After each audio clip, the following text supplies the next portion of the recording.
But if it ain't no light, you ain't gonna be seen. If it ain't no mic, you ain't gonna be heard.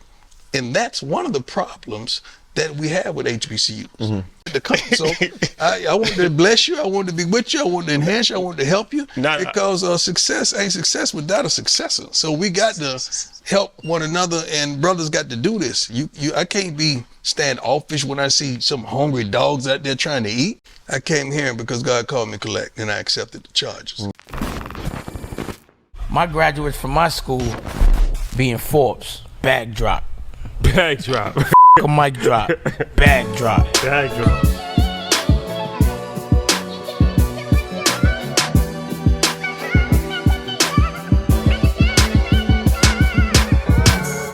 All right, EYL, we made our way down to Mississippi for the first time ever. Is your first time in Mississippi? Of course. Why you say of course? I mean, I got no family in the South. So. Why'd you say of course? Like, because you know that. We both came in. No thought about it. Yeah. Like it wasn't even It's not really a destination. It's not really a destination. It's not where you going to bring your lady. Like, let's go to Mississippi. Exactly, right? Like, my family's from the islands, and so Mississippi. Why you had to throw that out? Yeah, that was like, you know, it really ain't no ties to it. What is that? We don't have ties to it, but my family from the islands. That's changing. My family from Fort Myers. All the boys. Yes. That's changing though. Yes.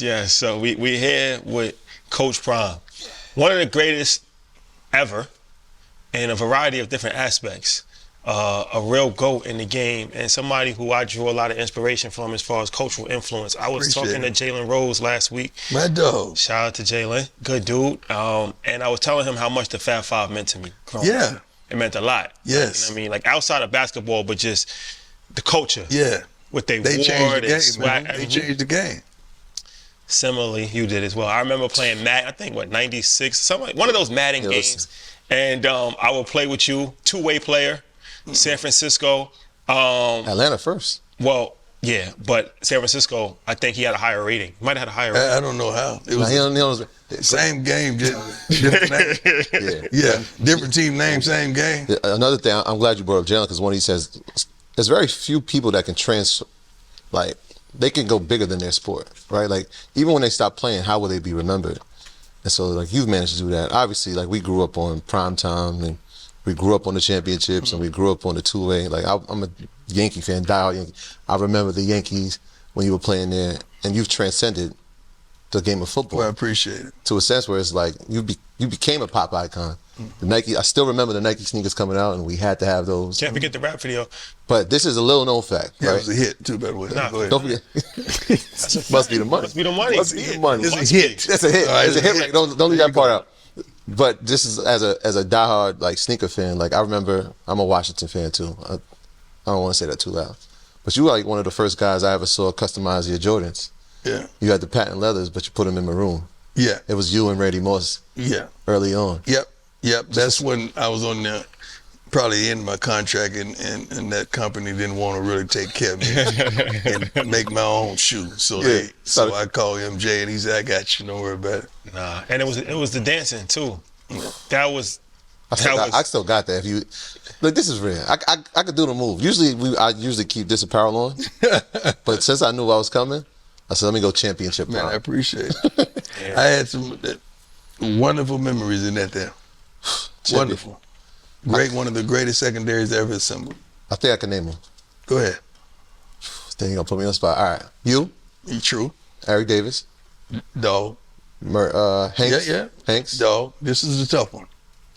I want to say McDonald, but it's not McDonald. That's him. It is McDonald? Tim McDonald. Tim McDonald. The thing about that secondary, all four members, three of us went to the Pro Bowl that year. Yeah. Then a year I left, then three of them went to the Pro Bowl. Oh, my heart. So you got to say four guys went to the Pro Bowl, yeah, which was unbelievable in one secondary. I'm a Notre Dame guy, so Brian Young. Yes. Dog. Yeah, Hall of Fame. Stubblefield. Mm-hmm. And Ricky Waters is Notre Dame too. Ricky was a bad boy. Notre Dame guy. Yeah. So yeah. John Taylor was a bad boy. Don't sleep on John Taylor. Delaware State. Yeah. I used to read the back of cards. I see. Yeah. Like my whole life, yeah. This guy's like a sports. We interviewed AB. That was the funniest thing ever. He was like, "Who won the Super Bowl in 1992?" He said the name. He was like, How do you know that? He's like, because his thing is like, nobody remembers Super Bowl. He's like, do you remember who won in '89? He's like, yeah. He's like, okay. Like, you a real fan. Yeah. But we can go on with this conversation forever. But first and foremost, it's an honor and a pleasure. Thank you for having us. fellas, for being here. For sure. So I want to get into it. You know, EYL is about business, and I feel that this conversation is very important right now. And I want to touch on a variety of different topics, but I want to start with NIL. Yeah. It's something that, you know, is very controversial. Yes, it is. A lot of people have different, you know, takes on it. I know your friend, Coach Saban, he had said something that was a little controversial a few months ago. He was really speaking the gospel, but it just came out wrong. Okay. So what is your thoughts on NIL, and how have you been able to... Let me do one at a time because I can't remember. I'm 55. I just look good. It's supposed to be name, image, and likeness that these youngsters are getting compensated from. I have no problem with that.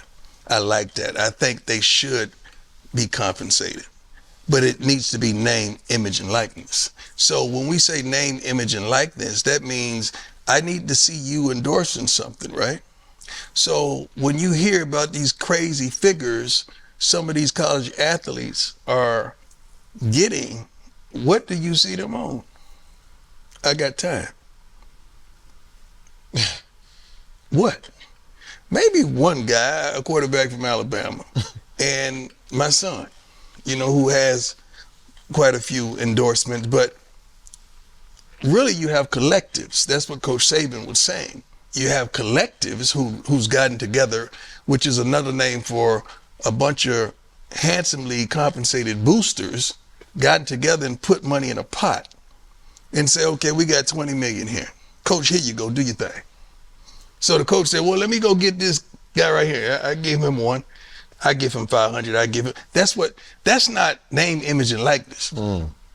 That's just really a collective just breaking these kids off. That's not what it was meant for. Now that upsets the little guy. How we gonna compete with that at HBCUs when I believe 7%, if that, gives back to the schools in which they graduated from? Alma mater. Yes. Boosters, yeah. And it might be being kind by 7%. For HBCUs or just in general? HBCUs. No, not in general. HBCUs. So that upsets the balance of what we're trying to do. We don't have collectives. The best we could do is kids earning a real NIL. But when you think about it, just think about what you guys are doing. How can a college athlete add to what you do? It's kind of hard. It's kind of far-fetched because it really has no value. So what you really doing besides just giving them money? So don't pretend like it's this when it's really that. That's my problem. But I do feel like these guys should be compensated. So as a coach and dealing with that, knowing the parameters, that's one thing. Yeah. You're on the other side of it too. You're a parent who Yes. has a child who has NIL sponsorship. So Real NILs. Real NILs. Real NIL. Beats by Dre, is that still in? Beats by Dre, Brady, Yeah. Gatorade, and there's a couple more that he really endorses. So that's real, not a collective. Right. So like, how intricate were you in that process? So was it let him I can't figure be it out? involved in that process. Now, what I can do, because he's my son, as a Right. coach, I can't be involved, but he's my son. I can say, son, if you're going to get that from this drink, I'd rather you hold on and get that from this drink, because this drink is going to be around for a long time. That one ain't. Okay, that one is just flash. And it's just $1 just to get your attention. But it has no sustainability. This one does. So let's ride right there. I could lend him that. And that's what I did. Yeah. Did you? There was a new ruling today that, and I didn't even know this till recently, that international players can't even get NILs. And so, Why is that? That don't make no sense. And so there's a kicker at Cincinnati. He actually he has endorsements, but he's giving it to walk-ons. And so, like they said, like 7% of the NCAA football players are international athletes. I know a lot come from, you know, different parts of the world. Right. What's your That's thoughts not on fair. I mean, to me, an athlete's an athlete.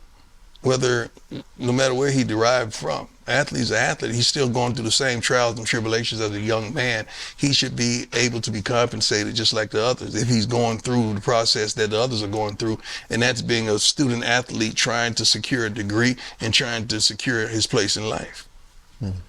I think basketball probably has a lot more international players than football. True.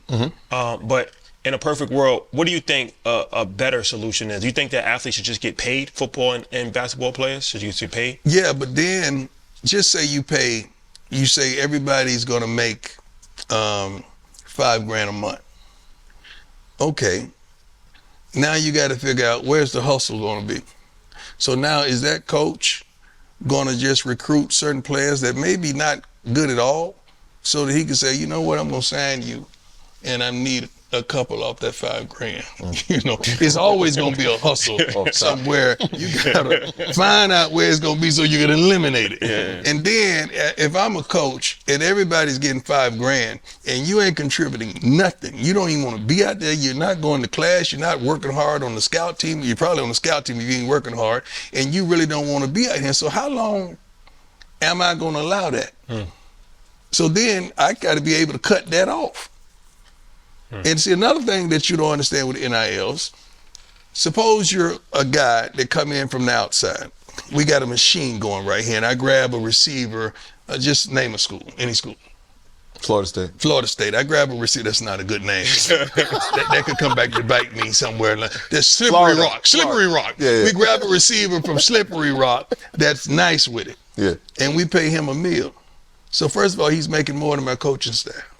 Now, that has alienated not only the coaches, but it alienated some of the players. So now you got this big time corner I have here that's not making that, that goes at him every day in practice and takes his heart. How do you think that's going to disrupt my team? So you got to be careful with that. And how long am I going to pay that? So if you come in here making that, you got to prove that you are that. If you're not, am I going to be able to take that away from you? Then what happens? Next, if I am able to take that away from you. Also, reporters really don't get on these kids because they're amateurs. They'll jump on a pro hard because he's getting compensated. So now when the kid is compensated, so now do the reporters go at them? Because now you're making more than those reporters who didn't come at you because you had amateurism. Now you're getting compensated. So you're just like a pro. So the whole pen and the whole articulation is going to be somewhat different with the approach to a young man because he's not an amateur anymore. He's a handsomely paid athlete. So that whole approach is different. Now he drops a ball in the fourth quarter and you done paid him $500,000. So you don't think those students in one of these country towns going to flip his car over and going to paint his car and going to bust all the windows? It's a whole lot of stuff when you get into this that could take a quick left instead of staying right. Let me ask you this. Another good friend of ours, Maurice Claret, shout out to him. He challenged the system a while back, which became a legendary situation where NFL, you're not able to go early into the league. Jalen Rose actually spoke about that once again, referring to Jalen. He said that basketball and football is the only two sports where those rules are in place, which predominantly are black. What are your thoughts on NFL not allowing freshmen or people come out? Freshmen ain't ready for that. Basketball is a little different now. This is a grown man's game. A grown man would take your heart out there on that field. A little kid just coming up out of high school, and he just came out of 1 year out of college, so he's pretty 19 years old. He's getting up there going to deal with Aaron Donald, or you going to deal with a dog corner like Jalen Ramsey, or you going to deal with somebody that can really take your heart and take your whole game away from you and disrupt your whole believability and thought process of I can really do this. Football is different. At the most, I would go 2 years and out. Now it's 3 years and out. I agree with that wholeheartedly. But if I had to push it, it'd only be 2, but certain positions. So you don't think there's ever an exception? No, I don't. We could say a guy like Adrian Peterson was ready, but we don't know that, man. Because there ain't no grown man hitting on him like that. You running up and down the field with college folks. When a grown man go upside your head, but not only that, just the whole lifestyle, the understanding of the allocation of time. You got to adjust mentally and psychologically, man. and emotionally when you start this process, because this is a man. Now you got a grown man's expectations of you now, and that's tough for some kids, man. So you're here at Jackson State, right? And I'm gonna talk about HBCUs for a sec, because one of the things you said is that they don't have boosters coming back. We know everybody preaches, especially in our community, like you should go to HBCU, and it's a great experience. And obviously, you've come here with intent. But what do you do to gain money, to get endorsements, to get sponsorships, when you know there's a lack of boosters coming in to give money to the program? You got to ball out.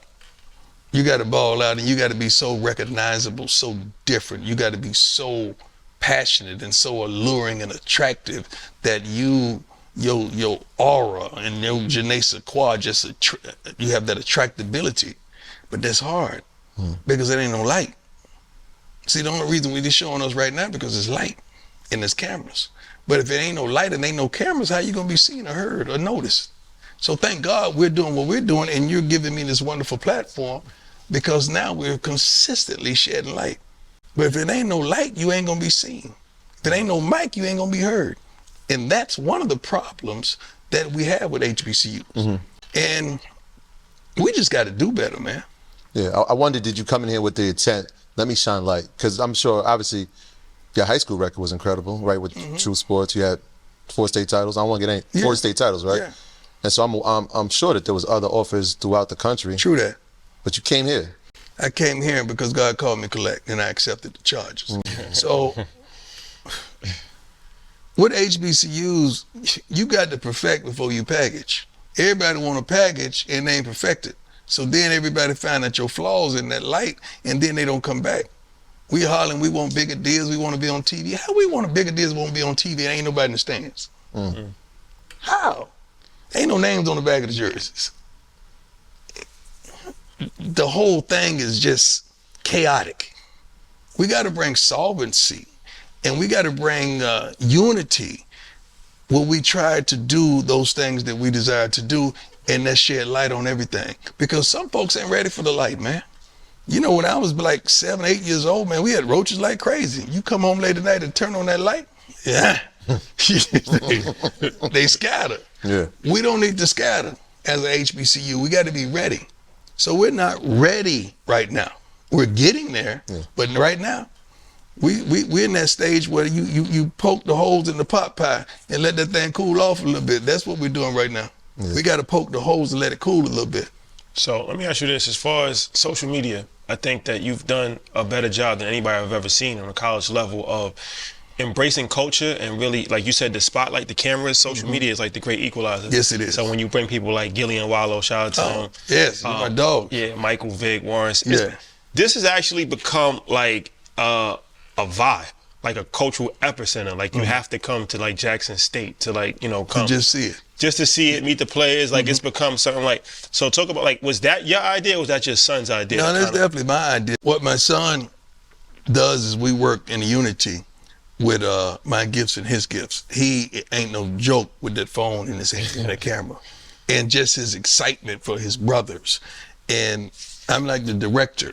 You know, I said, let's put this, get this, drop this at 12, drop this at 2, drop this at 3 o'clock, boom, boom, boom. Let's have a schedule. They want the pregame speech. Let's go. I'm like the Wizard of Oz behind the curtains, you know.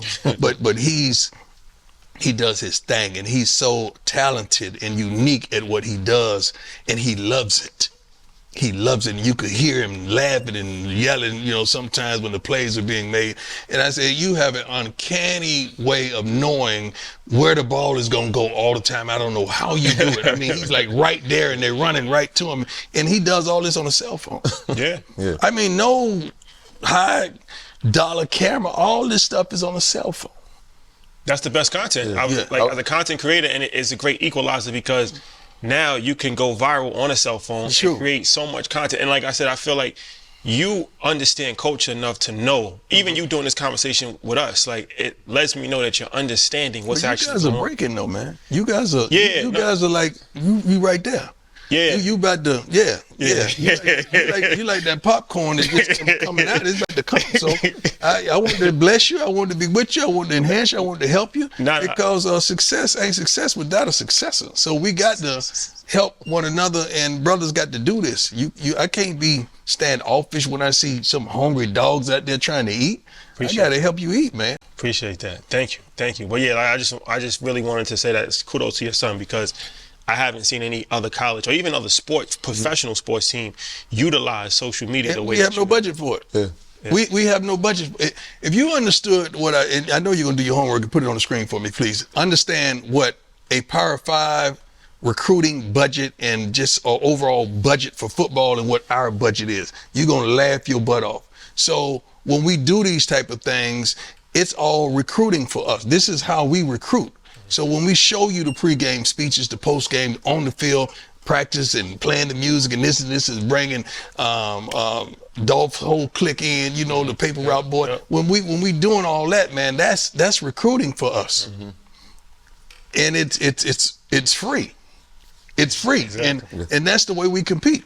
Yeah. And Plus the youngsters right there, they right there on their phone. Yeah. when you look at the social engagement, some of them Power 5 schools, Jackson State, They can't touch us. it's not even close. Right. Even with their budgets. Even Alabama has, I think, 1.3 million followers or whatever. We're not close to that, but with me and Jackson State, we got them. Yeah. So it ain't a school in the nation that can touch us because of the coach's influence. So I'm glad you said that. This is exactly where I wanted to go, because I'm thinking to myself, most coaches promote themselves, not their programs or something. Right? When you ever see them do an ad with a brand, it's usually for the brand, and it's like, I'm the person, I'm the personality. But every time you endorse, it's you and it's Jackson State. And so there was another HBCU grad, Michael Strahan, who had Snack Entertainment. Yeah. Right? And so I'm wondering, like, again, just having the mindset to say, all right, y'all gonna promote me? I'm gonna promote everything that I have going on. Right. This being one of the most important things. Was that the strategy? 100%, and it don't stop. It's almost like anybody I get into bed and partner with got to get into bed with my people too. So everybody I have a deal with has blessed Jackson State in some capacity, because that comes along with the territory. If you're gonna get down with me, you're gonna get down with what I'm down with, and the kids love it. I mean, the kids 100% love it, and we're able to bring CEOs and Zoom a guy like Strahan in on our morning meetings and let him talk and communicate with these youngsters that have only seen him on television. Although they seen him on the screen, that he's there. He's going to be to the homecoming game. They've met Snoop. Everybody you could think of had the young Jeezy. Everybody you could think of have rolled through, man. And I love it because oftentimes at HBCUs, they only hear about success stories. They never get to see them live and in person. So speaking of the HBCUs, you said something earlier. You said that HBCUs aren't ready yet for that. And we see, of course, what you're doing, Jackson State. Howard, I think they just got a Jordan. Yep, Jordan Brand. Yep. So, but how do they get? Because like you said, the budget is always going to be in the favor of the power schools. Whereas Texas, they have their own network. But you got to say why. Somebody sooner or later got to say why. So how do we change it? How do we get the HBCUs ready? First of all, we got to get our business straight. We got to get the business straight. When I say the business straight, I could start from ticket sales all the way to concessions, to apparel, to understanding TV rights. And I could keep going down the list that you got to get this stuff together before you think God is going to bless you. God don't bless nothing that's raggedy, because that's going to be self-destruction. Only way God is going to bless you is you ready for the blessing. He's not going to put something on you that you can't carry and you can't handle. And we're just now getting to the point that we could handle the blessings that he has for us. When I first got here, no, we couldn't. And I'm not just saying it just because of me, but no, we couldn't, because we were raggedy. And it was no structure, no order. I mean, you go out there and kids thought they would go on the field with this on, this on. No. We wear black socks. We wear this, we wear that. We're a uniform team. You know why? Because in the NFL, if you don't have on this type of uniform in the game, you get fined. First fine is $3,500, then $7,500, then $15,000, then it goes all the way up. The kids don't know about that. I said, you know what? You want to wear your shirt out? If you do it in the NFL, guess what? This is what that is. Now, all those kids you see on television with the shirts out, See, they got grandma or auntie saying, you know, can I hold some? And they saying no, but they just gave away $15,000 just to kick it. And that's idiotic to me. They don't understand it until it's over. When they see home start to come closer, then you start thinking about, man, I had $250,000 worth of fines in my career over foolishness, just trying to stunt. I'm thinking to myself, that was one of the things I loved about you, was like, you kind of did have it tucked in. You had the chains on sometimes. I'm like, I wonder if he was... He never broke rules. And the guy who established them, I made sure I got straight with him. I said, I'm going to push the envelope a little bit now. Okay, so if I had my gloves and I had them open, cool, no rule break. But when I had the ones with the prime and the timeout like that, they say, okay, you couldn't wear them. So now I made the gloves with no clasps. Okay, the socks were a certain way, you know, but it was always uniform. I've never did nothing out of character and out of order for the NFL. I just look good in my unit. So let me ask you this: as far as collaboration, how important? Because obviously Jackson State is getting all the attention right now. We getting all the attention because we're winning. No. I'm not. I'm saying you should get all the attention. Right. But I'm just saying, how important is it to collaborate with other teams in the SWAC, other HBCUs to kind of? You mean the coaches? Yeah, share information, share resources. All the time. Okay. I've got several of the coaches on the Zoom call and say, let's talk about our biggest nemesis or detractors or cancers. And we just talked about it. And ironically, everybody's dealing with the same foolishness, but people just don't talk about it. But this is the problem. I could say stuff. Coach George could say stuff. Coach Hugh Jackson could say stuff. You know, you got NFL type guys, but some guys that don't have that, they can't elaborate and talk about the dysfunction that they're dealing with because they're subject to be fired. And when we do it, you may not like it, but I'm not lying. So if I'm saying, how we gonna be on TV? You don't even sell out a darn home game. So who gonna go want to film an empty stadium? They may not like it, but I ain't lying. How can we have 60,000 people in a darn stadium? You talking about we sold out, and I checked the receipts and we done sold 28,000 tickets. Now y'all better find out who's stealing because that affects my pocket. You may not like it, but I ain't lying. So it's a lot of stuff like that, and it's more that goes on that we got to address. And I just have the audacity to address it because it's for the kids. It's for the kids. Yeah, when I hear you speak, I mean, obviously you represent Jackson State, but you're speaking for the entire conference. That's it. I think you were critical of Grambling, and you were saying, like, look, this, I think the word was pathetic, like their attendance. You right down the street. You should, right? So like, you right down the street. And this is your biggest game of the season. I know you get down with Southern in the classic. You know, I know y'all can't wait to party for these classics. And I get sick of that, these classics that ain't nobody making no money. But we won't go there. I won't go there. Okay. Yeah. But you right down the street. This is your biggest game. Like, we the dogs. Like, we the ones you want to get. And you don't come to support that. And your coach has already sounded off. And I was really having his back. He's already sounded off about your attendance and your participation. And you didn't come for this. And then when we get up on you three, I know you said the heat and all that. It was hot. Folks is falling out. The heat was on our side too, wasn't it? Yeah, respect. It wasn't just on one side of the stadium that the heat was just on their side. No, when we got up by a few touchdowns, the heat got hot. Because when it was tight, everybody was there and cheering and scared. Like it was the church going on. Yeah, but when we hit that gear, it got hot. Yeah, 66 points later. It got hot up in there. Yeah, but all those people who really dealt with the heat exhaustion, I pray for them. I really do, because it happened on both sides. Now I was gonna say, so that approach, long term, will lift the conference and lift HBCUs in general. All right, that's the approach. So the other thing about that is that you are the leader of the SWAC right now, and so when we are the leader. You are, yeah. We are the leader of the SWAC. JSU. So, well, you went to a bowl game last year. Cool. And so when the bowls get paid out, they're paid out for the school, or is there a part of that goes to the conference as well? How does that work?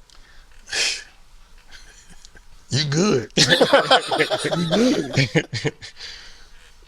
It's paid to the schools. Both schools get a sum of money. Mm-hmm. My question was, if we went out there and we the ones did that, why are we splitting something? That we did that. The football program did that. The school didn't do that. Yeah. The football program did that. So those are my questions as well as concerns. Okay. Yeah, I want to see that. How is that regulated and dispensed? Right. Dispersed, rather. That's the key word. Because, again, and I heard you speak about it, like, the guys in that locker room are the ones putting their lives on the line. True that. They're risking their health and safety. Mm-hmm. Obviously, if something's coming back to the school, majority of it should be for the people who at least show me the percentage. Okay. And I'm fair. Show me the percentage. And I know we have some things that we need to address amongst the school, but we did this, man. Mm-hmm. Let's take care of us and the things that we have, shortcomings that we have right now, and then we'll deal with the school needs. So you made history last year. You got the #1 player in the country, Travis Hunter. Mm-hmm. And, that's obviously something I don't think has ever been done before at HBCU to get the #1 player. So it's always been talked about, but you actually was able to do it. How was that conversation with his family? How were you able to convince him to come into Jackson State was a better choice than going to any other school that he could have went to? We didn't have to really convince Travis to come to Jackson State. We just really had to show Travis the way and show him the light. The mistake that the other schools made was to allow Travis to come to a homecoming. You don't want to let a top recruit come to a HBCU homecoming. No, that's just like coming to a carnival, a fair, a wonderful gathering. A wonderful gathering of a family reunion. Yeah. So, and we have some of the same things in common. Travis like to fish. I love to fish. The kid studied my life, and thank God, because he knows me like a book, and I felt like I knew him. So when we got down and really started to talk about things in this game and what he wanted to accomplish in this game, it's like, I'm your navigational system. Everything you talking about, I've done. Let's go. It wasn't no begging, no pleading, no strong arming, no payday. Travis' mother is a wonderful spiritual woman as well, and she got it. I mean, she got it. She's like, my baby coming here. Yeah, that's what it is. And that's really how it went down. It wasn't no tooth pulling. Wasn't nothing like that.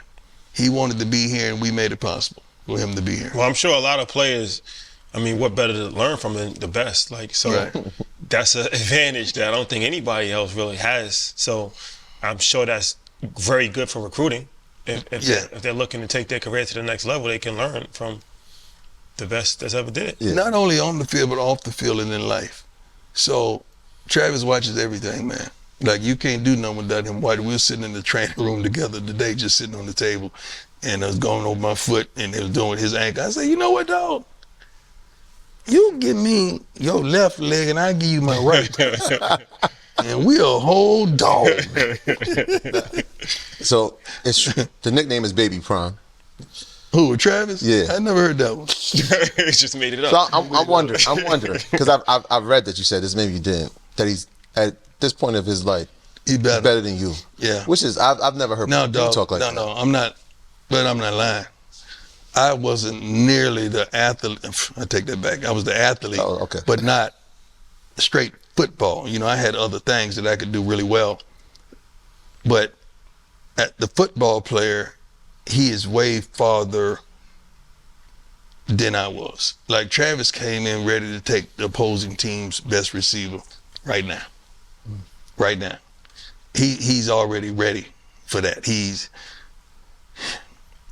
a dog, man. He go out there on the practice field and take our best receiver. Let's do this. And he ain't playing. And if you mess around and catch one, let's do it again.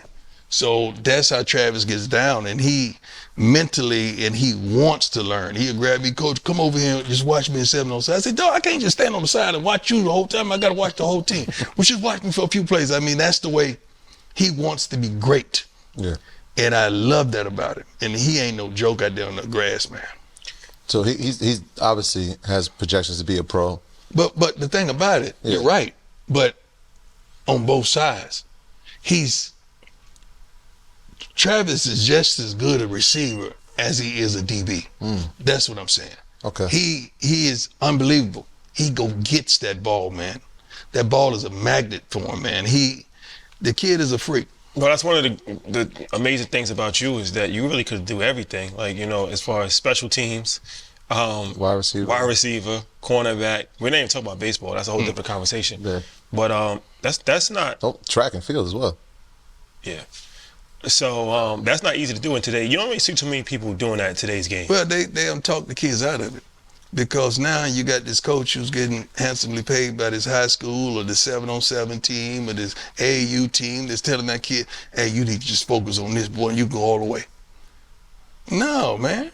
Why? Because you just focused on that? You ain't go all the way. Let the kid be a kid. I mean, what we did? We played everything back in the day, right? Yeah. Now everything is singular. Hyper focus. Yes, it's singular. That's not fair to the kid. You gotta let a kid be a kid. I remember as soon as we lost in the playoffs in basketball, the next day, I'm leading off. Soon as football was over, that jumper was wet the next day. I mean, we lost on a Friday. I was hoping we played that Saturday. So that's just how it was, man.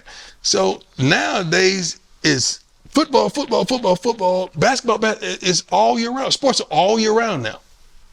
They're not just seasonal. Right. Let me ask you this: as far as the conferences, we see some things that make absolutely no sense when conferences, like schools on the West Coast and the Big East, and Big Ten has 13 schools. It's because they get paid. Yeah. So, but I say that to say everything is derived around football, and the conferences is just going crazy.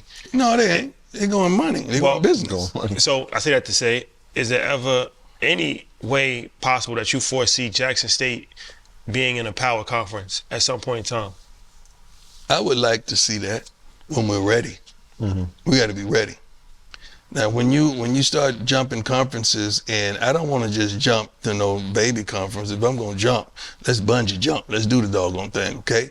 So I got to get the Travises. I got to get Travises there too, okay, up front, on both sides, offensive, defensive line, with some depth, because that's how the big boys will get you now.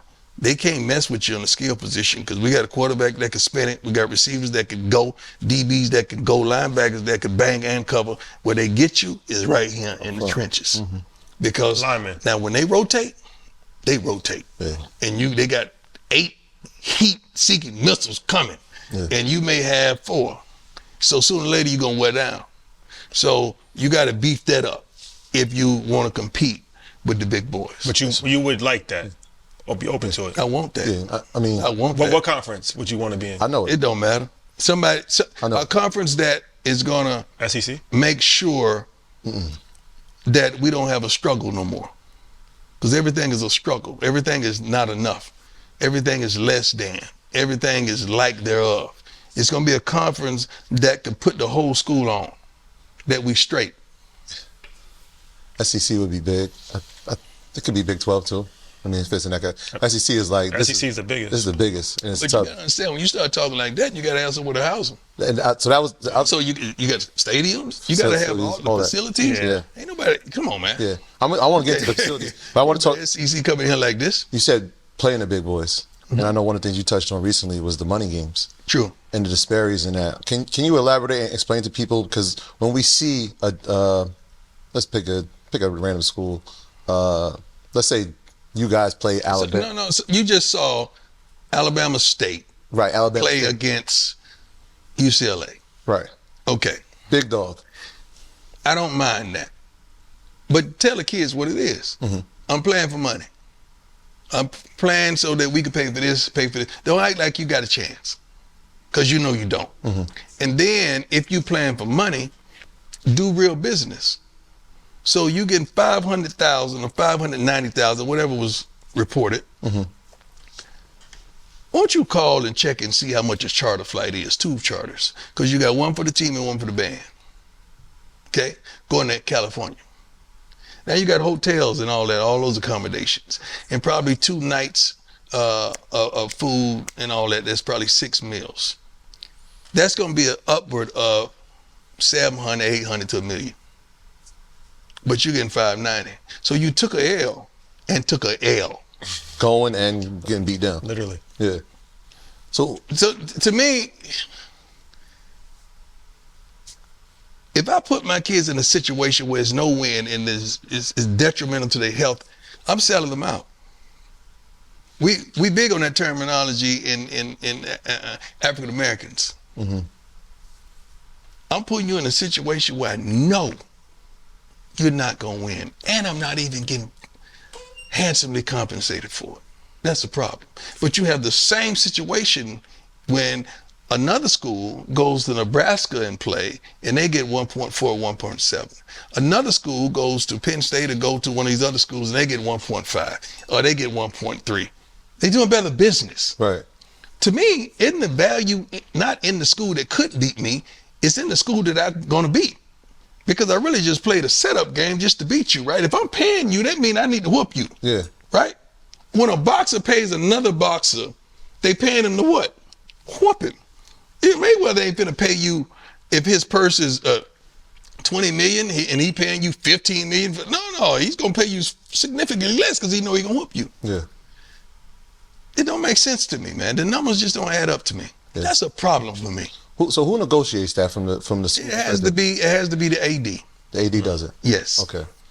Yeah, because I remember when I used to play basketball, and I remember I used to see like Coppin State. They used to always the first 15 games was on the road. They play Ohio State, Michigan. Beat downs. Pockets fat though. Like, start the season off like 0-10, 0-12. So say the SEC has that 1 week every year. They're like, this is Cupcake City. Why are you playing UCL Monroe? Because it's a pay game for them. Right. Yeah, but you got to make sure you get compensated enough. It's not worth my kids getting hurt. Then I got to go and talk them. You know what? We could do it next week. I know what happened last week. I'm sorry about that. We had to go get the bag. That's what the conversation should be. We had to go get the bag. Yeah. But guess what? We could do it this week. We could beat them. Yeah. But I can't sell my kids like that's what I'm saying. Even when you get the bag, it's still coming back to the school, not necessarily the There you program. go. And you ain't even bringing enough back because you got to make it back home. Right. And you didn't even get enough to even make it back home with a bag.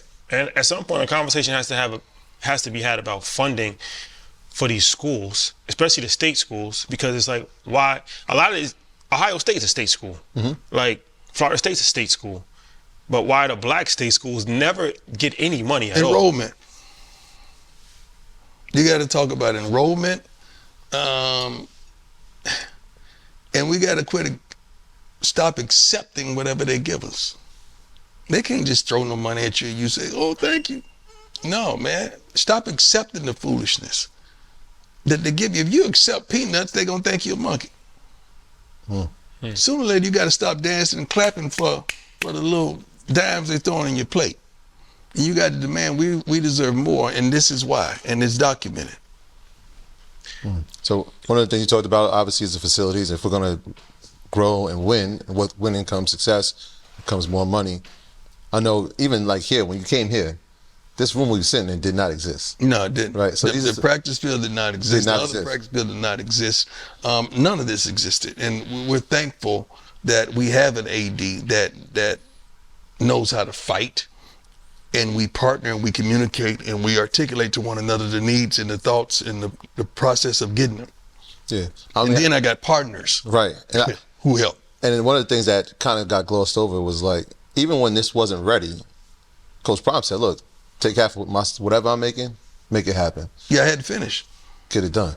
I had to get it done because I get tired of telling people this. Sooner or later, you just, hey man, I do it. I'm going to only tell you to cut the grass 3 times. Okay, after that, I'm going to do it. Yeah. Okay, so I'm not going to sit up here and just cry. I'm going to give you an opportunity to do what you've been handsomely paid to do, your job. Then again, I'm going to do it. So you've become the most recognizable person in the state of Mississippi. And I don't even think it's close, probably by a landslide. So with that, I'm assuming there's a lot on your plate that you probably necessarily didn't sign up for. So we just had... No, I'm not going to say that. No? Everything that's on my plate, I've been through the process at the youth level, at the high school level, or at some level. God has taken me through it in the dark. So when you hit the lights, I was ready. So let's talk about the water crisis. Just if you could educate us, because I mean we see stuff on social media, but then we got here last night, we're in a hotel, it seemed like it's okay. We're here, there's still school going on, so is it over? How bad is it? It's not, I don't feel like it's over. Okay. I don't think it's over. It was no water pressure. We didn't have bathrooms, we didn't have toilets, the kids couldn't take showers. So that turned the air off. They turned the air off in all the buildings and shut down the school. You can't shut down the school when kids are in dorms. So you got to get the kids out of dorms and take them to a hotel. And that's when my skill set of being proactive helps instead of reactive. Okay, now, when this comes along, here we go, let's go. This is what we got to do, this is the shift. We get ready to go play FAMU in Florida. I tell you what, take the kids to the hotel, let's do this, that, we're gonna feed them right here, we're gonna do this right here, we're gonna change this here, we'll bus over, we'll practice here, and we good. We'll go back so they can shower here, then we're gonna leave from that hotel and go into Miami. Because we leave on the Thursday and this hit us on a Tuesday.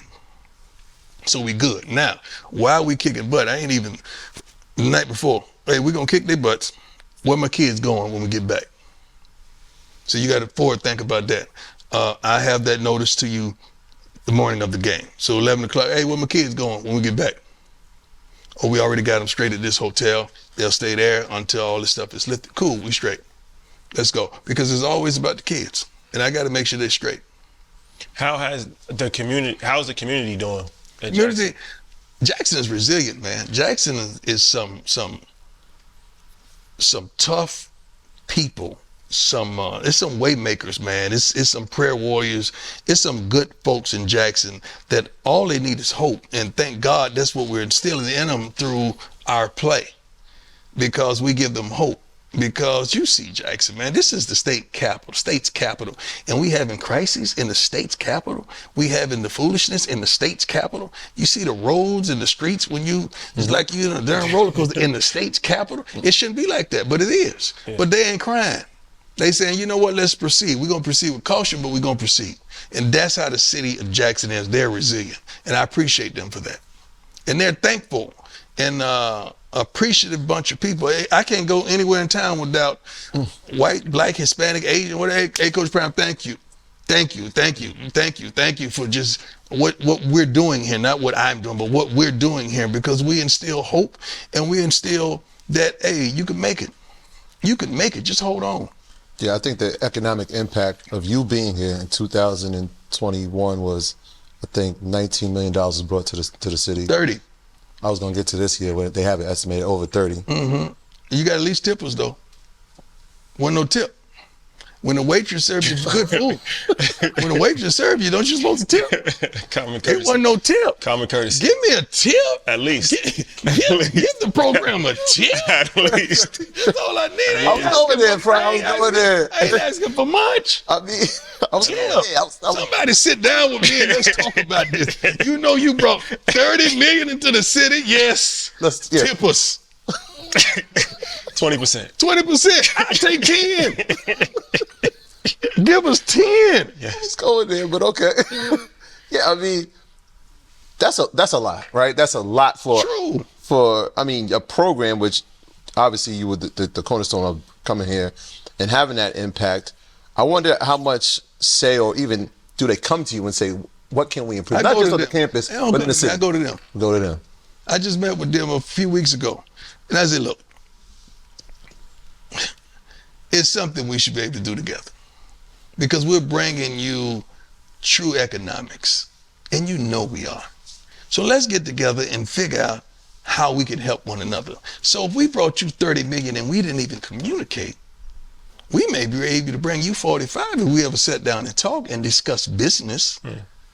and help people understand what Jackson is, what Jackson have, and what Jackson occupies, and promote some of the hotels, the restaurants, some of the businesses in Jackson. We could do all that if we just communicate. Let's just do that. So that's what we are. And I'm supposed to have a meeting this week about that. He just want to chill.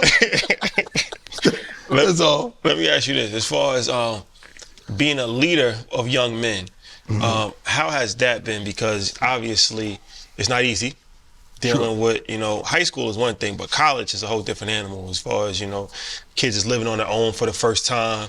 It's all kinds of influences. You got girls, and now, they getting social media recognition, they're meeting celebrities.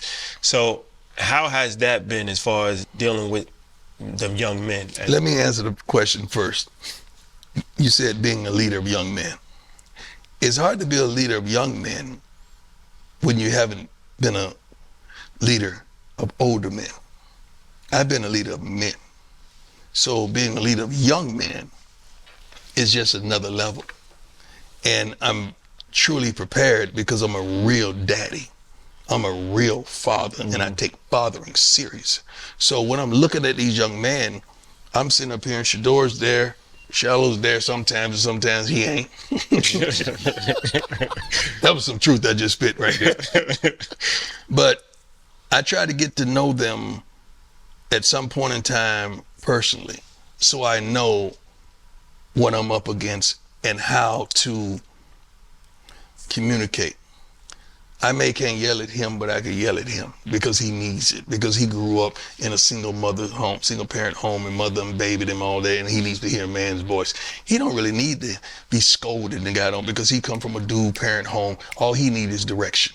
Okay, this one right here is late and tardy. He needs structure, so I got to make sure he stays within the guidelines of everything. Him, I got to punish him here and there to make sure he understands you can't get away with the foolishness. Either you're going to be a part of this or you're going to be out the door. It's so many different nuances in here, and the coaches do a wonderful job of understanding all these. All we ask is smart, tough, fast, discipline with character. Smart, tough, fast, discipline with character. And the fast ain't got nothing to do with running. Is to retain things fast. When you get hurt, heal fast. When we throwing up a play, okay, read and react fast. And, being smart on the field, off the field, tough, physical and mental toughness. You can't sit up there and blame everything on mental health, because I didn't hear you blaming mental health when you were scoring touchdowns. But when that thing took a left and people weren't clapping and cheering, now you're going to wave the mental health flag. I'm going to ride with you and I'm going to get you help. But I'm going to sit there and look at you and say, now, I want you to be the same when you up and when you down. I need the same guy with that same spirit, that same intensity, that same passion for everything. So I love, this ain't work to me, man. I get here probably at 4:40, 4:45 every morning. And there ain't nobody here and I'm ready. Go over there and get my workout in, come back, go over my notes and prepare myself for the morning message that we have with the kids, and I can't wait till they're ready. So I walk in, the meeting starts at 7:15. That means I'm starting at 7:05 or 7:08, 7:10 at the latest, because I'm teaching them how to be early, how to be prepared. If you're on time, you're late. There you go. Told you. There you go. Why you say that? Valuable lesson. Valuable lesson in life. Yeah, I saw the character building, and obviously on your Instagram, you had the no slides rule and making sure that everybody, there's no tank tops if you're a part of it. The last thing we need is somebody speaking on the character of the players that are here. So you're building not just athletes, but you're building young men for the future. So you got Travis, and then you have Kevin Coleman as well, top, 5-star recruit. Do you feel like the Power Fives are starting to feel threatened by what you're doing? No, they're not threatening. Not yet? They threatening, but they know me. You don't have to be a threat, but you being known is enough. It's like, okay, it's like, oh, he over there. Yeah, that's him. He over there. Y'all better keep an eye on that. That's it. I'm not threatening, but they got an eye on me. He did. Ain't nothing wrong with that. Let me ask you this. They said 65-70% of NFL athletes go bankrupt 5 years after they are done playing. Disturbing statistic. That ain't just NFL now. Well, As the NBA, I think the NBA is a little bit lower, but the NFL is a little bit higher because True. it's shorter career. They make less money. Guaranteed contracts. Yeah. How important is it for financial literacy for your kids? Very especially? much so. And we try to incorporate everything. Matter of fact, I have several kids on the team right now that are fathers, but they're kids that are fathers of kids. That disturbs me because I know how tough it is to be a real daddy. I don't want them to be a baby daddy. I want them to be a father. So not only financial literacy, but understanding how to be a man is a whole nother level. 95% of those kids that sit back there aren't going pro. So my focus is not on that 5 because that 5 got it. My focus is on that 95. The Bible says, train up a child in the way he should go. When he's old, he'll never depart. I need to train them up and be the navigational system on where they should go. Was it difficult for you to become a millionaire at a young age? Did you make financial mistakes? I was always cheap, man. And I'm still am. But I made some mistakes, definitely. So, see it, get it, want it. I made some mistakes, but I was blessed because I had 2 jobs and endorsements. So when Tom, Dick, and Harry was trying to keep up with Prime, I could bank all the football and bank all the baseball and spend all endorsements. That's not how it went down, but I've made some valuable mistakes, but real estate has always been good to me. It got me back in the game. So I'm a land freak. I love land. I love real estate. Mm. Oh, yeah. So is there an area of the country or maybe internationally that you're like, all right, this is my focus, this is my hub for real estate? No, I mean, homes and then land. Like I've always lived on 100-some acres and able to flip it, like after 10 years, after decade. But now I feel like I found out where I want to live and that's it. But I got property in several places. I'm good. I'm straight. So I heard you say something that was interesting to me because I always knew that you didn't drink or smoke. But what I didn't know was you said like you're more of an introverted person. Like you don't even like to be around, which is interesting because your whole persona is prime time, right, and dancing, flash, the chains, all of that. So I was surprised to hear you say that. But you articulated it very well when I heard you spoke about that. So can you talk about that? I think you said something like the prime time was more like a character. Yeah, that's a switch. When I see cameras, I can hit a switch, and I know how to entertain. I know how to inform, but when you're gone, Sam will tell you, I'm going to go in the office and seclude myself and engulf myself in trying to be dominant in what we do. And I'd rather not be in a crowd. I don't mind playing in front of crowds, but I'm not going to go into a crowd. I'm never going to do that like knowingly and selfishly. I'm not that kind of person. I'm never going to be the loudest guy in the room. I'm not that kind of person. I'm never going to sit there and articulate about my whole life unless I'm being interviewed, because that ain't me. Only time I raise my voice is when I'm out there on that field. So there's Deion, that's Prime. Prime, commands checks. Yeah.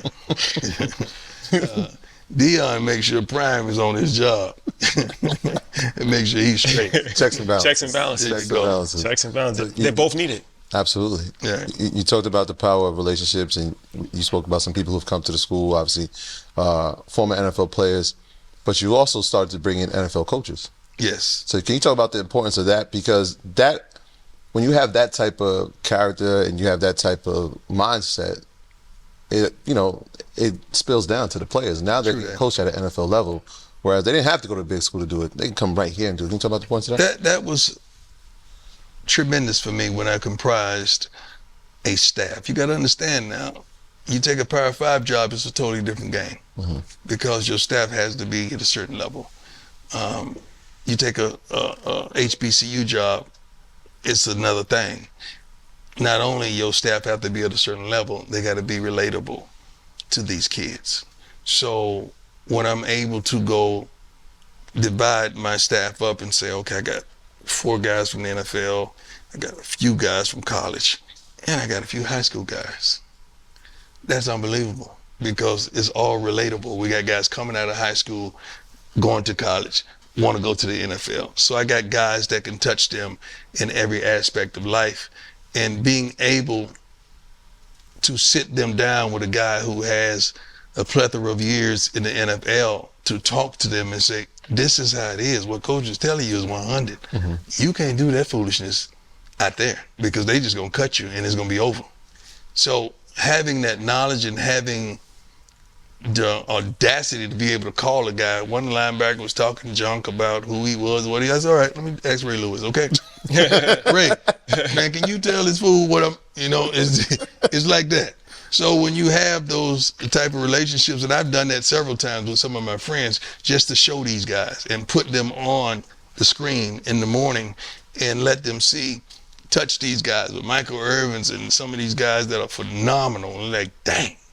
That was Chad Ochocinco, that was Michael Irvin right there in the meeting room. Yeah. It's wonderful. And those kids need that, man. They need to see that they can make it and see that person that made it. Chad didn't get by you yet. Just for the record. No. Chad Ocho? Yeah, Ocho. Yeah, they got a thing going. Oh, yeah? Yeah. On site. We call it on site. Shout out to Chad. So you said something that was interesting on social media. You said that the Hall of Fame, there should be a Hall of Fame, like, levels to the whole thing. There's levels to everything. Yeah, it's a fact. So levels to everything should be levels to that. Because come on, it's a little watered I'm down. just the one that's gonna say it. Just gonna say it. Hey, let me get my TV right. Who is that? What? Like, they got in. To me, that's great. They just announced the new nominees today. To me, a Hall of Famer growing up was a guy who changed the game. Like, Mel Blount, man, was that dude for me. Like, Mel Blount changed the game. He was so violent and physical. They changed the whole contact rule down the field because he was 10 yards down the field. He was just breaking them off. And certain guys just changed the game. Now it's guys that played the game. Then you had a few good years. That ain't right for me, man. That's not what I grew up on. Okay. They unchanged the game. They've changed the Hall of Fame game to me. You grew up with, not grew up, you played with game changers. No, to me, my era was, let me put it to you like, let me give you an argument. Yeah. When people talk about receivers, and I say, okay, Jerry was in my era. The greatest. Okay, the greatest. Yeah. But who Jerry had throwing to him? Joe Montana. And who else? Okay. So not only I had to cover the greatest. Yeah. The greatest was throwing to him. So in my era, Michael Irvin was one of the greatest, right? Yeah. Who was throwing to him? Troy Aikman. 3 Super Bowls. Wasn't he one of the greatest too? He's up there. He's up there. Hall of Famer. Accuracy. Hall of Famer. Yeah, Hall of Fame for sure. Okay, we keep going. Yeah. You keep going with the quarterbacks in my era. Jim Kelly. Who he had? Andre Reed. And who else? James Lofton. Lofty Love. We keep going all day. He's a Hall of Famer. What I'm saying. Yeah. Like, it wasn't just I'm covering a Hall of Famer. It's another one throwing it. Yeah. Now, you're lucky to get one cat. You're not going to get the quarterback and the receiver. It's going to be one. It was a difficult era. It was a difficult era. Okay. Yeah. No. Go ahead and say what you're going to say. I'm thinking of quarterback receiver combos that could end up in the Hall of Fame. Who? Right now? That could. Right now? From this past decade. Who? I think Roethlisberger and AB could go.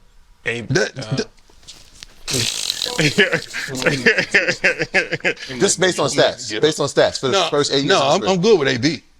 Oh, but Ben? They're gonna do that. Big Ben? They're gonna do that. He's not a Hall of Famer? I think he is. He's not. I don't think How many chips? 2? In my era? In your era, is he a Hall of Famer? Yeah. He won more than Jim Kelly. That's a fact. That is a fact. And Bobby. It ain't just he didn't win. The team. Thank you. Won. And when Jim Kelly was Jim Kelly was Jim Kelly. Teams get wins. No, Jim Kelly was like they had something, tough. Man. Shoot. He's tough. I'm not taking anything away from Jim Kelly. They had that offense, the way they ran that thing, man. Please, they put everybody on notice in the secondary. Everybody's gonna get it. All right, Rodgers and Adams. Devontae, they're not together no more, dog. But they were. I'm saying from this past. New Edition was together one time. But they both ain't gonna together. go. But they had- going together. There had, go. there had to been a legendary, like, Is Bobby going with Bell Biv DeVoe? And what do you call it? And I ate every darn thing in the site. Who was that? Who's the big one now? Who's the big one that ate every darn thing? I can't even recognize him. Up you the right way. Johnny Gill. Johnny. Nah, Johnny Gill. Gill. That was I late. ain't even recognize Johnny. No. I apologize, Johnny, but come on, dog. My. Yeah, that's what I want to say. I got a better one. What? Peyton and Marvin Harrison. Or Reggie Wayne. Yes. These are Hall of Famers. That was in my era. That's that my was era like too, 15 dog. years. That was 10 years ago. That was Peyton and Mom was in my era, dog. yeah. Later. Yeah. Yeah, they were just starting. True. Yeah. That's like your Ravens years though. No, they was in the mid Cowboy years. But then also what happened after you left is that the league became a wide receivers league.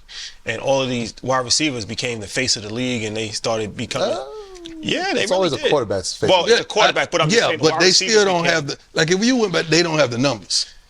They don't have the numbers. the wide receivers. They don't have the numbers. They good, but they don't have the numbers. That's why I said Okay. AB though, because he has the numbers. AB, I promise you. They going. Let me tell you something. AB is my dog. Y'all know how I feel about AB. Yeah. It would be all hell broke loose if they let AB in the Hall of Fame. I would go. I ain't been back since. I would go just to see that one. That's gonna be He deserves it. He's gonna be doing his dance. Yeah. AB probably come out there butt naked. It's a good chance. It's a chance. It's a chance. All right, so Doing his dance. if we make it levels, what color jacket are we gonna be in? It should be a bright red. Bright red. Yep. Who's in it with you? For the elite. of What the you league. mean? Who's in it? Who's wearing the red? Shoot. Game. You want to go position by position? Tom Brady. Definitely. You Yes. just want to go one. I just one like team. that. I like that. Yeah. One yeah. team. Let's go. Okay, one team. Let's go. Running back. I ride with Brady. Who's the running back? Running back. That's tough with that dog. I tell you what. Two Two backs. Two backs. Jim Brown. Okay. Interesting. Who's the other one? That's a tough one. That dog. I'll put Barry in there. Barry Sanders was my favorite. Him and Barry Sanders. They were just different. You know But what? Barry never won, and it's difficult to put him in that. Emmett was a dog too, dog. Barry Sanders like Allen Iverson of football. Emmett was a dog too. I settle with that. Let's go next position. Do we have to do fullback? Let's do fullback if you want What's a to. fullback? Ain't nobody No care fullback. about All right. Wide receivers. Jerry. I see you. Moss. Jerry and Moss. That's it. That's top two. That's it. Okay. Linebacker. We're gonna skip the lines. Or you want to do defensive line? You don't know no offensive line, so go ahead and do I know defensive some line. offensive line. You don't We'll know skip them. offensive I know offensive line. Who's offensive line? The best? Yes. line. Okay, Larry Allen was a killer. Let's just get that straight. Cowboys. Larry Allen is crazy. Munoz. Cincinnati. That's like 80s guys. Struggling. No, I'm just trying No, to think but I like mean, the whole they were thing. All right, the yeah. best. I'm just saying, they were the done offensive linemen don't get commercials. Defensive linemen might Okay, get let's go commercials. defensive line. LT.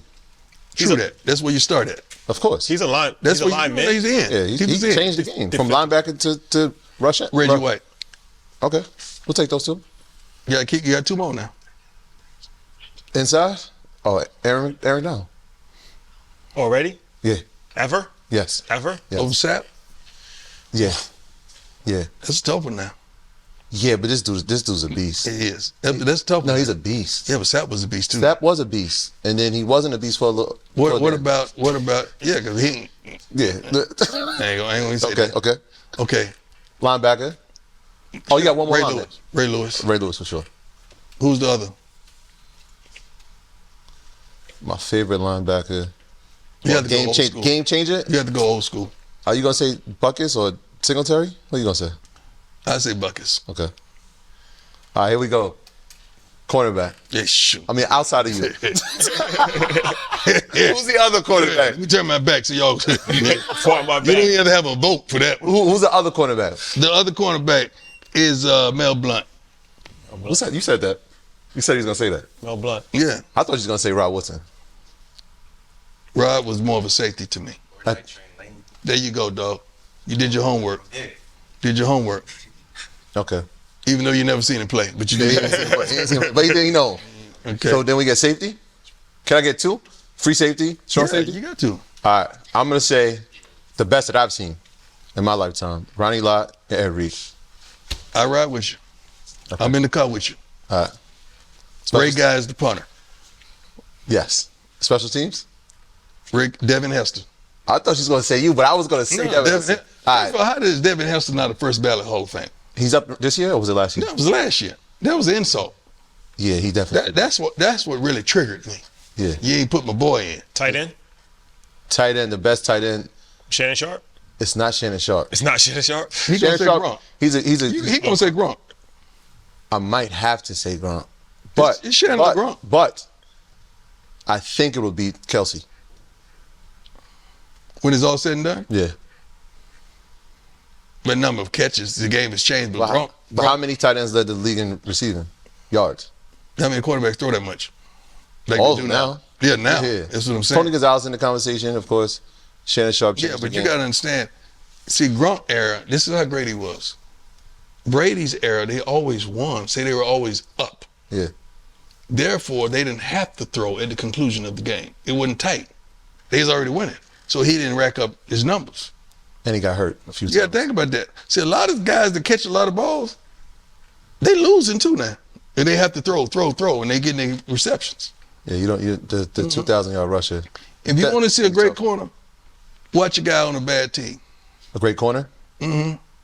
Watch him on a bad team. Watch the cornerbacks on a bad team where you getting your butt shellacked. If you get your numbers on a bad team, you doing something. I'm a Washington guy, so Darrell Green. There was a bad boy. He was a good one. He's short, but he was great. Champ Bailey, another Washington guy. Champ was a dog. Went to Denver. He's up for the Hall of Fame right now. No, Champ was already in. Oh, he's in. No, I'm sorry. Darrell Revis is up. Yeah, Revis first ballot. This is his year. So we have Tom Brady as a quarterback. That's for sure. And Tom or Joe? Tom or Joe? Yeah, or Joe Montana. I'm saying this out of those two. Out of those two? Yeah. All right, we got a team. We got the all UIL team right there. Yes. Yeah. Yes. I got you. Yeah. Well, Prime, before we wrap it up, what's your plan for Jackson State in the next couple years, 5 years? What's your? I don't do that. You don't do that. I'm gonna dominate today. Yeah, when I get tomorrow, I'm gonna dominate that. I don't do that. Personally, life, cool, but not for Jackson. I don't do that. I gotta stay right here and laser focused, man. I'm trying to dominate for the rest of the day. Then I'm gonna get up and do it again tomorrow. Dak Prescott. He's from Mississippi? Dak Prescott? He went to Mississippi State. Oh, yeah. He was a man there. Yeah. And now he's America's team, so. Nah, It's not America's team? It's not America's team? Man, my old boss, Jerry Jones, is the best marketer ever. He came up with this. He's the only man that could get you to believe that his team is going to win the championship every year. And they never do. In 90. 20 years. I love him for that. Were you on the last team that won? Yes. Damn, 95. Wow. It's been a minute. Right. That hurt me when you went over there, by the way. When I went over where? When you To went Dallas? to Dallas. Yeah. It's business. And I knew it was. I know, but They never offered me. Yeah. They never told you that. They never offered me. You know, I Stupid found out. I was playing for the Giants, and I was in this restaurant, and it was preseason, and I seen this little white kid, man. I think he was catching punts or something with 21 on. I said, whoo. I called my agent. I said, I guess we ain't going back there, huh? That's how I found out. Straight up. that's crazy. You're the only player that's ever played in a World Series and Super Bowl, True that. I believe. I don't think it ever happened again. They won't even allow it. Well, I was going to ask you, because you and Bo Jackson are the only people that's actually, in my knowledge, have done that successfully for football and No, Brian Jordan had a good Brian run. Jordan. He was my teammate with Atlanta, and he would have been an all-pro had he continued playing football. Damn, I forgot about him. He was a dog, too. Do you think that you maximize your baseball career, or do you think No, I left it on the table. I have baseball dreams all the time. you think you could have did more in baseball? Man, when I have dreams all the time, I only have dreams of things that were incomplete. I don't have dreams of things that were complete. So I dream about baseball all the time. You were a great Yankee. I was all right, Yankee. All right. I'm talking I about was a good Brave, a good Red, but never great. So you played for Steinbrenner and you played for Jerry Jones. Yep. Both of them were unbelievable owners. Changed the game. Both change. Yeah. Game changes. Yep. I would have actually played baseball singularly. George Steinbrenner offered me a deal. and that he got in some junk and they pulled it back off the table. But I was going to accept it to play baseball full time. And not play football. Football wouldn't have been the priority. Baseball would have. So I probably would have caught the backside of football the last several games, which was cool. I did that several years anyway. Just didn't seem like it, but I did. Yeah, because that season's over October, and that's probably like week 4, week 3 or 4. So you think that'll never happen again, baseball and football? They won't allow it because they don't let the kids play dual sports anymore. Yeah. I wish it would. Man, I appreciate y'all though. Thank you, brother. Been cool. Appreciate it, brother. This day been longer than Thriller, ain't it? Coach Prime. Appreciate it. There you have it. A wrap on the set. Rap. My graduates from my school being Forbes, bag drop. Bag drop. A mic drop, bag drop. Bag drop.